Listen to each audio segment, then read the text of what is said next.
Un témoignage qui va au cœur de ce qui est l'essentiel, la prière, la foi, une rencontre avec petite sœur de Jésus, Ivana.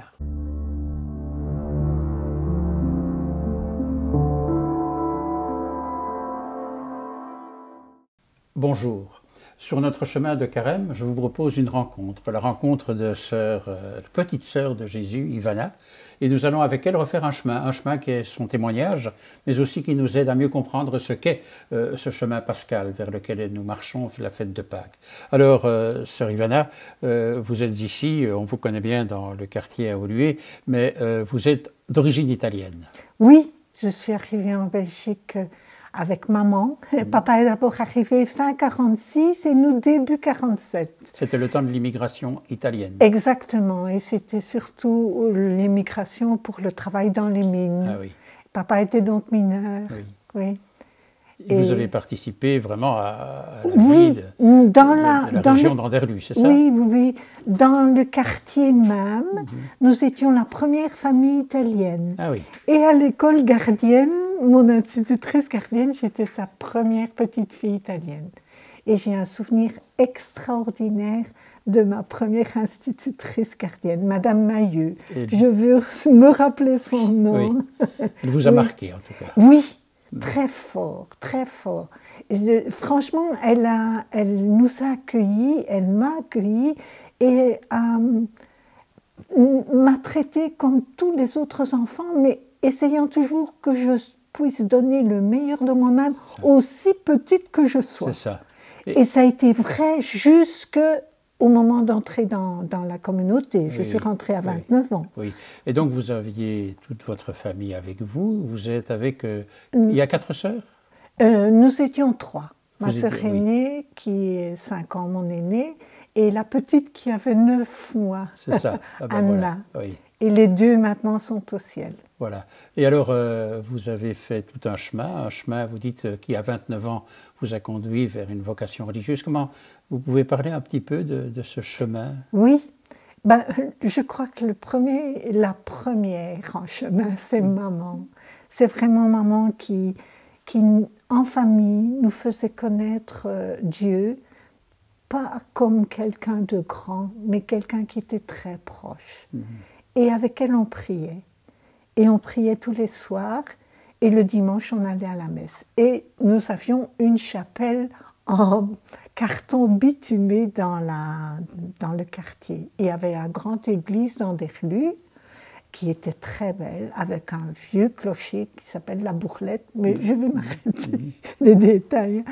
Mais dans le quartier, qui était un quartier surtout de mineurs, pas nécessairement comme les corons, mais quand même principalement des mineurs, est venue, alors que j'avais 7 ans, 6 ans et demi, 7 ans, une petite communauté de jésuites qui a vécu parmi nous.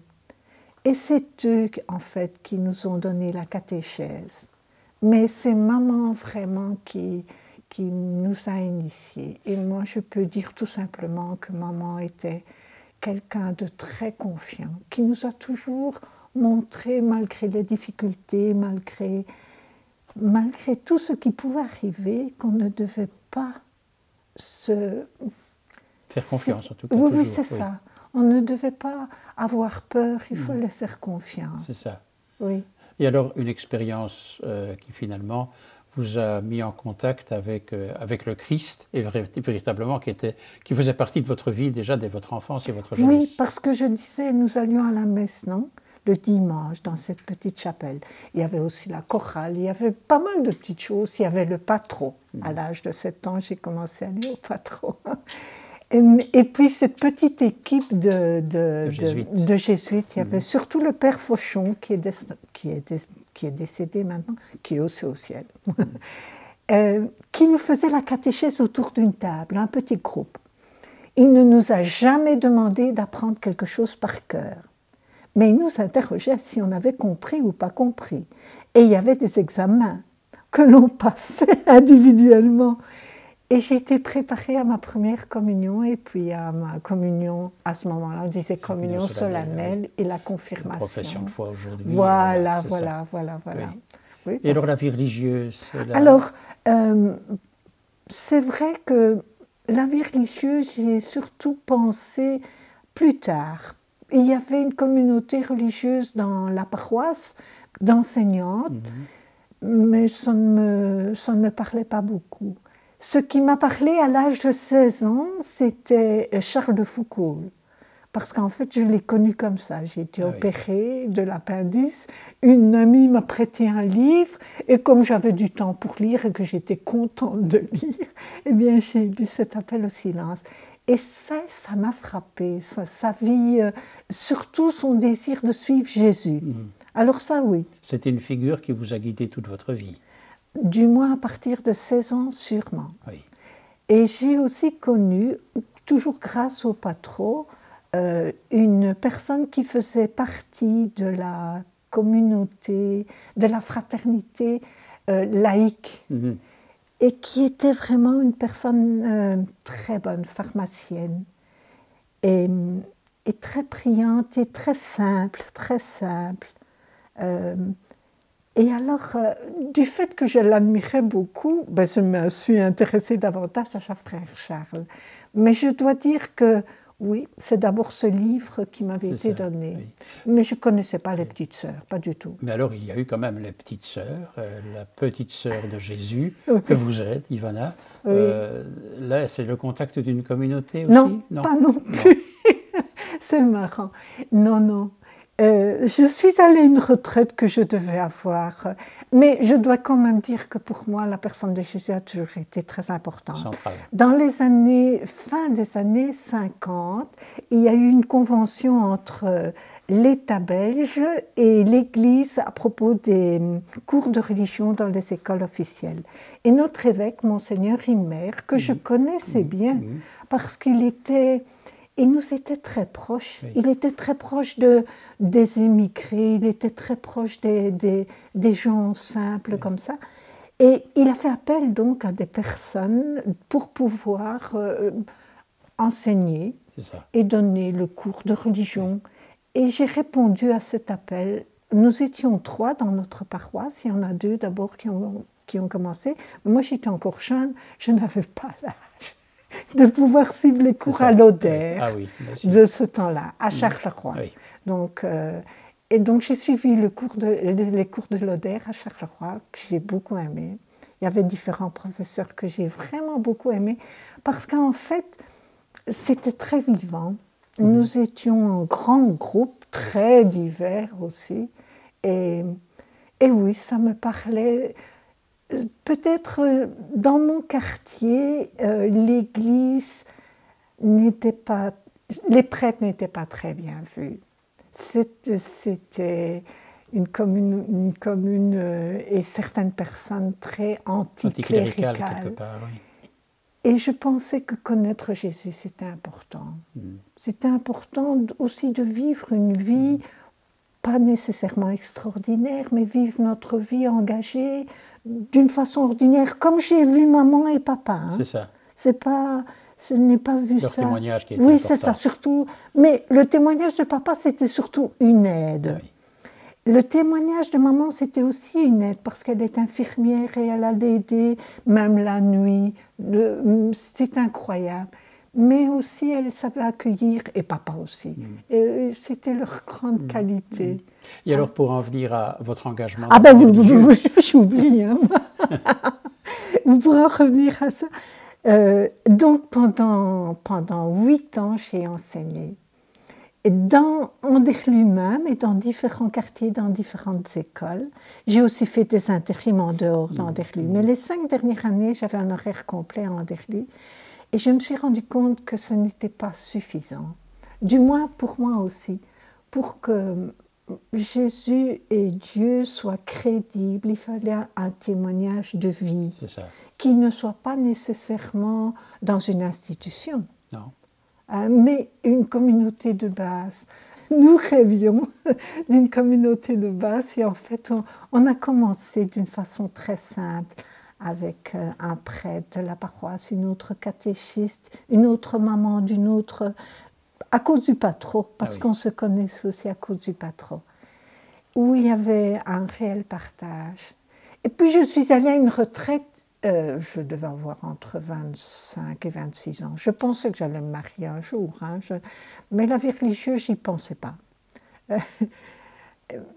Mais je suis allée à une retraite et alors là, il y a eu un texte d'évangile qui m'a mis au pied du mur. Je n'avais pas d'autre solution. C'est drôle, hein? Pourquoi m'appelez-vous Seigneur, Seigneur, et ne faites-vous pas ce que je dis?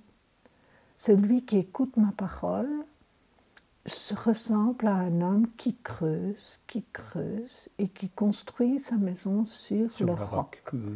Viennent les pluies, le torrent même, vient le vent, vient la tempête, mais cette maison ne s'écroule pas parce qu'elle est fondée sur le roc. Au contraire, celui qui écoute ma parole et qui ne la met pas en pratique se ressemble à une maison qui reçoit tout ça, mais qui est détruite complètement. C'est une parole fondatrice pour vous? Oui, c'est vraiment cette parole, c'est vraiment cet évangile. Je ne pouvais pas faire autrement. Non. Ou bien, oui, je croyais que Jésus, ce Dieu, était vraiment le centre de ma vie, mais aussi du monde. Pas simplement ma vie, ça. Et pas simplement l'Église non plus. Mais ça, je l'ai toujours, depuis que je suis petite. Et je devais bâtir ma vie sur lui. Il n'y avait pas d'autre possibilité. Oui. C'est vraiment, j'étais au pied du mur. Oui. Et comment est-ce que vous avez fait le pas alors? Alors, j'ai fait le pas d'abord à cause de frère Charles. Oui. Parce que crier l'évangile par la vie, parce que les paroles, c'était pas suffisant. Et du moins, pour atteindre, je dirais, certaines personnes, ce n'est pas les paroles qui comptent. Ce n'est pas un enseignement qui compte. C'est d'abord une vie d'accueil, une vie de partage. C'est ça. Et donc là, vous aviez une communauté de référence qui vous a permis de faire le chemin? Non. Même pas. C'est le prêtre de la paroisse et cette petite communauté ici, à qui on partageait beaucoup. C'est lui qui m'a remis un petit livre qu'on appelle le bulletin vert. Et c'est le testament de petite sœur Madeleine, fondatrice des Petites Sœurs de Jésus et une des premières congrégations qui a suivi Frère Charles, qui a voulu vivre de Frère Charles. Et quand j'ai lu ce petit livre, je me suis dit, mais c'est ce que je cherche. Et alors, j'ai écrit et j'ai dit, voilà, je pense que le Seigneur m'appelle à la vie religieuse et j'aime profondément Frère Charles. Je voudrais vous rencontrer, vous voir, pour vous rencontrer. Et c'est comme ça. J'ai dû attendre 6 mois avant d'avoir une réponse parce qu'il y a eu le changement de la responsable et la lettre. Et voilà. Et c'est comme ça. Et j'ai connu les petites sœurs à Bruxelles. Alors je suis venue à Bruxelles les connaître. Elles habitaient alors derrière la bourse, à la rue Saint-Christophe. Ah oui. Et donc à partir de là, c'est véritablement la spiritualité d'une vie, on peut dire, cachée quand même. C'est un peu Jésus à Nazareth, c'est un petit peu le témoignage de la vie qui n'est pas très extérieure en quelque sorte. Non, c'est comme lui. Il est venu un parmi les autres et personne ne pouvait même savoir qu'il était le Fils de Dieu, non? Il nous l'a révélé petit à petit. Mais c'est toute sa vie de Nazareth. Et c'est pas, souvent on disait Nazareth c'est une préparation à sa vie publique, mais c'est pas vrai. Enfin pardon, c'est vrai aussi, mais c'est à partir de là qu'il l'a façonné. C'est cette vie-là qui l'a marqué, non? Voilà. Et les petites sœurs de Jésus sont aussi des sœurs missionnaires, et donc ça vous a entraîné. Vous auriez pu être missionnaire ici chez nous, c'est évident, mais vous avez été au Pérou, en Amérique latine. Il y a eu cette dimension de l'Église universelle déjà qui était présente. Oui, parce que pour petite sœur Madeleine et surtout pour frère Charles, il voulait être le petit frère universel. C'est ça. Ce n'est pas réservé, mais j'étais prête à aller. J'étais prête à j'allais presque dire à n'importe quoi, c'est pas tout à fait ça, mais j'étais prête. Disponible. Oui, en tout cas. exactement, voilà. Exactement. Avec ce désir toujours profond de partager, au moins d'avoir dans le cœur tous ces migrants. Les migrants d'hier, les migrants d'aujourd'hui. Parce que vous en étiez aussi quelque part. Voilà. Et puis, dans les différents pays où j'ai été accueillie, eh bien, c'est vraiment être reçu par l'autre. On ne vient pas pour, on est reçu par l'autre, comme Nazareth a accueilli Jésus. Jésus a été accueilli. Hein. Une vie d'hospitalité. Une vie d'hospitalité, une vie surtout d'amitié, dans les rencontres ordinaires, dans le partage de la vie ordinaire, dans la prière ensemble, dans la joie partagée comme dans la peine partagée, tout ce qui fait notre vie, quoi, hein, dans le plus banal. Rien n'est banal, en fait. Voilà. Et vous l'avez découvert à travers toutes vos rencontres là-bas. C'était vraiment la vie partagée avec tous les gens de ce pays, enfin de votre quartier. Oui, ça oui. Mais je l'ai rencontré aussi dans la fraternité générale, parce que j'ai vécu un grand temps à Trefontane, à Rome, du moins pour mon noviciat, du moins pour les études, du moins après, différents moments. C'est ça. Et alors là, c'était la maison de famille où on était de toute nationalité, où on venait de toutes parts. Et moi, ça m'émerveillait parce qu'en fait, il y a une complémentarité. C'est ça. On est quelque part bien enraciné, mais il y a tous les autres. Mais c'est l'Église, mais c'est le monde, mais c'est la Terre, mais c'est le cosmos. C'est-à-dire, chacun a sa petite place et rien n'est inutile. Il y a des choses qui sont plus visibles les unes que les autres, mais faire partie d'un tout qui est voulu par notre Dieu. Non, ça, je l'ai découvert petit à petit. Mais à la fraternité générale, tout au début, ce qui m'a émerveillée, c'est la possibilité de vivre ensemble, tout en étant chacune bien à notre place, une possibilité de révéler l'amour de Dieu pour les petits, surtout pour ceux qui sont délaissés, à la périphérie, dirait notre pape François. Et alors, il y a eu toute cette évolution, enfin toute votre vie. Vous êtes revenu un moment pour votre maman qui était malade, je crois. Hein? Je suis revenue à plusieurs moments, mais je suis restée très longtemps sur place. Je ne suis pas revenue comme ça. Heureusement, mes sœurs sont venues me voir. Ah ben voilà. Et vous êtes rentrée pour votre maman aussi. Alors, en 90, quand papa est décédé, je n'étais pas là. Je l'ai retrouvé après, mais c'était un désir profond d'être près de maman. Ah oui. Surtout que nous n'avions pas d'autres familles sinon maman et les sœurs, quoi. Et papa est parti très vite. Et oui, je ne me sentais pas d'être loin de maman, la sachant assez malade. Ce qui ne vous a pas empêché de repartir, puis de revenir. Finalement, une mission qui était quand même itinérante, je dirais. Oui, et j'ai demandé l'Amérique latine à cause des mines. Ah oui. Et finalement, je ne suis pas allée dans les mines. Et il m'a été donné de vivre en Colombie. C'est le premier pays que j'ai beaucoup aimé. Le peuple colombien est extraordinaire au point de vue accueil et au point de vue, le pays est beau. Le pays a d'immenses possibilités. C'est pour ça qu'il y a autant de problèmes. Hein. Mais c'est vrai partout. C'est pas simplement en Colombie. Hein. Oui, c'est vraiment partout. Oui. Enfin voilà. Et puis... Et le retour, alors on peut en parler parce que finalement il faut bien avancer sur le chemin de la vie. Le retour ici, c'était pas, il n'y a pas si longtemps. Il y a 7 ans environ. Il y a 7 ans qu'on m'a demandé de rentrer. Et c'était une autre vie à partager, mais toujours dans le même esprit. Oui. C'est la même vocation qui s'exprime de différentes façons. Voilà. Mais les conditions changent et changent beaucoup. Hein. Et aussi revenir dans un pays après presque plus de 40 ans en dehors du pays, c'est pas évident. Non. c'est pas évident. Mais d'autre part, j'ai toujours rencontré sur mon chemin, et ça c'est vrai pour tout le monde, je crois, des personnes qui vous aident et qui sont vraiment des appuis. Et ici, par exemple, c'est d'abord Christine qui m'a ouvert sa maison, qui m'a donné la possibilité de loger, parce qu'en fait, je devais trouver un logement, mais en accord, bien sûr, et en recherche aussi avec ma régionale. C'est pas toute seule que j'ai fait ça, avec ma communauté, non?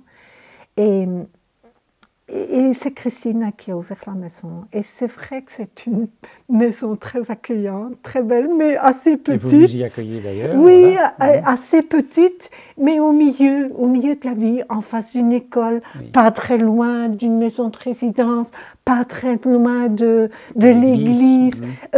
C'est très beau. Et en même temps, pour une personne seule, c'est assez sécurisant. Oui. Et la possibilité aussi de prier ensemble. Et puis ses parents, grâce à ses parents, monsieur et madame Van Ypersel, j'ai appris à connaître Saint-Alix, la messe de 8 heures, que j'ai toujours, qui m'a toujours nourrie. Messe quotidienne. Cette Eucharistie, connaître les gens à partir de la prière. C'était plus ni à partir du travail, ce n'était plus à partir de conditions, parce que je ne connaissais pas du tout Bruxelles, du moins une partie de Bruxelles. Et alors on est en chemin de Carême, c'est un petit peu dans ce contexte qu'on se rencontre, chemin vers Pâques. La fête de Pâques, c'est quoi pour vous? Enfin, c'est dans votre foi, dans le chemin sur lequel nous marchons. D'abord, je pense que le Carême, c'est aussi un partage, non? Ça reste toujours un partage profond avec tout ce monde qui souffre, avec tout ce monde qui est dans une grande obscurité. Et Pâques, c'est la lumière. Mais c'est aussi l'espérance de la résurrection. Parce qu'en fait, avec tant de violence, je parle de la violence, mais aussi déjà à Bruxelles, en Belgique, dans le monde, il y a de quoi vraiment avoir peur et s'enfermer, se fermer. Me dire mais non, Pâques, c'est cette lumière qui vient comme le printemps, qui rejaillit de tout cet humus, de tout ce qui est apparemment sans vie et sans destin.